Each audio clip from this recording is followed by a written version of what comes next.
À première vue, rien ne distingue ce dimanche des autres. Le long des plages de Saint-Denis de la Réunion, les pêcheurs, les sportifs et les promeneurs profitent des vents chauds venus de la mer. Et pourtant, l'île entière retient son souffle. Dans cet hôpital, un petit garçon de 10 ans est vraisemblablement mort à cause du virus chikungunya.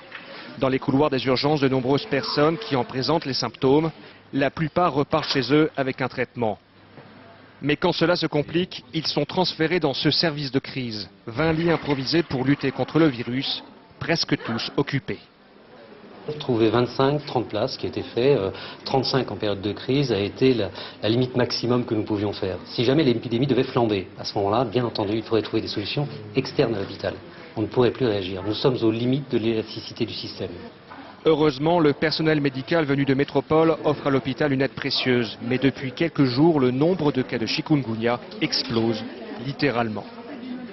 J'ai fait une forte fièvre à 40 degrés et jeudi matin, je suis tombée carrément dans les pommes. Je suis restée 1h30 avec des douleurs en dessous les pieds, dans les mains, dans les poignets. Mais chikungunya s'attaque aussi aux nouveau-nés. Dans ce service de réanimation pédiatrique, plusieurs d'entre eux luttent contre un virus que leur mère leur a involontairement transmis.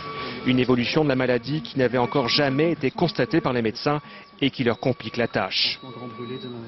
Ce qui est difficile pour nous, c'est de gérer en direct la découverte de nouveaux signes, sans référence passée à une bibliographie ancienne, le traitement des enfants. Le virus du chikungunya frappe la Réunion depuis plusieurs mois. Mais ces derniers jours, l'évolution d'une maladie encore largement méconnue des scientifiques et la mort dans cet hôpital d'un petit garçon ont plongé la population dans l'inquiétude.